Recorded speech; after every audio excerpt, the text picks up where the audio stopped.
It began with a knock. On a cold January morning in Raleigh, North Carolina, Rachel Byrne opened her apartment door to find two detectives standing outside. They weren't local. They carried the weight of another state, Georgia, and something else even heavier, the name Derrick Lawson. Michelle's heart stopped. She hadn't heard that name in years. Not since her sister Rachel vanished without a trace in 2018. Now, those old memories came flooding back, sharp and suffocating, as if they'd been buried under ice and were finally breaking through the surface. "Ms. Byrne," one detective said, "we're here about your sister." The day Rachel disappeared. Rachel Byrne had always been the strong one. She was the kind of woman who smiled wide, hugged hard, and never let anyone feel forgotten. A nurse by profession, she carried the emotional weight of her patients home with her. It made her kind, and it made her vulnerable. In the spring of 2016, Rachel met Derrick Lawson through a mutual friend at a hospital charity event in Charlotte. He was charming, attentive, and eloquent. A software developer who dabbled in music and read poetry at open mics. He seemed perfect. To everyone else, it was a whirlwind romance. But Michelle saw the cracks early. Derrick's charm often cast a long shadow. Rachel stopped returning calls. She missed family events. When she did show up, she seemed distracted, thinner, and flinched when someone hugged her too hard. Still, she smiled.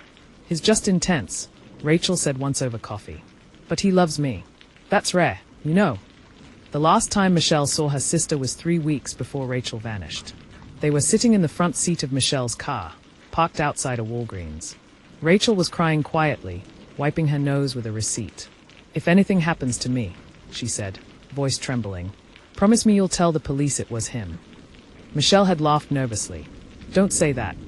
"I'm serious," Rachel whispered. "Derrick's not who you think he is."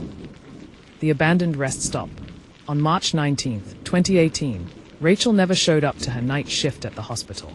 Her supervisor tried calling, then texting. Her phone rang twice and went to voicemail. The next morning, a highway patrol officer found Rachel's gray Honda Civic parked awkwardly at a remote rest stop off Interstate 40. The driver's side door was unlocked. Her purse sat in the passenger seat.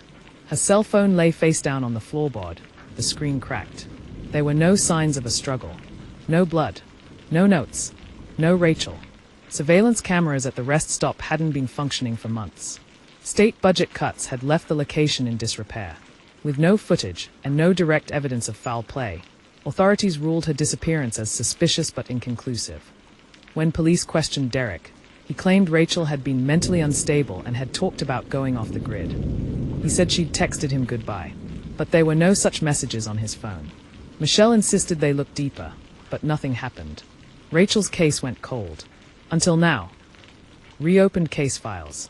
The conviction of Derrick Lawson in Georgia for the murder of Natalie Hayes triggered automatic reviews in jurisdictions where he had past involvement.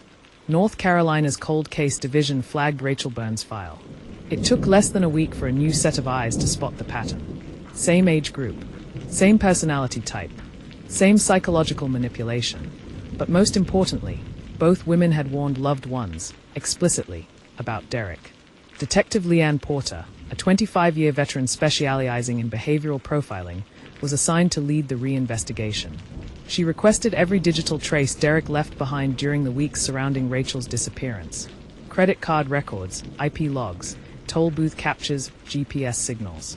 That's when something chilling emerged. Unraveling the timeline.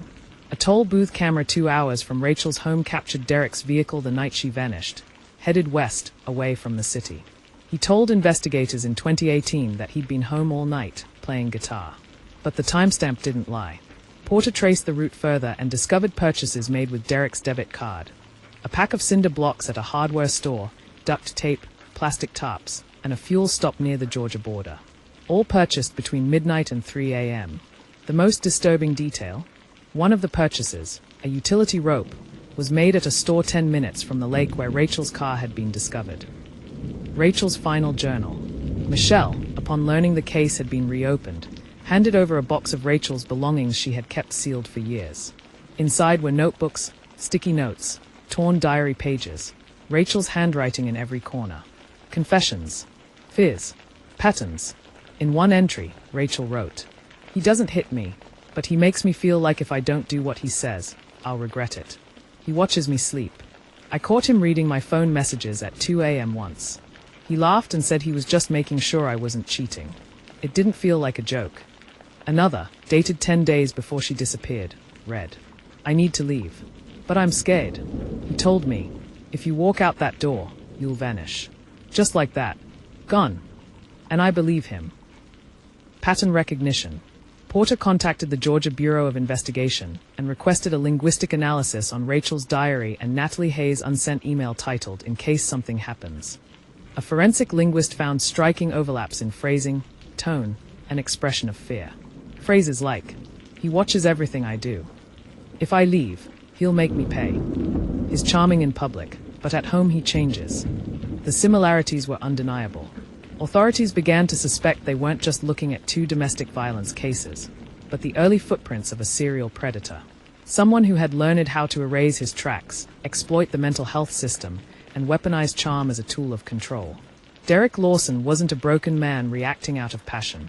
He was calculating, methodical, and deliberate. Uncovering a network of victims, a cross-state task force was formed. They began mapping Derrick's known addresses, dating history, and any police reports involving domestic disturbances.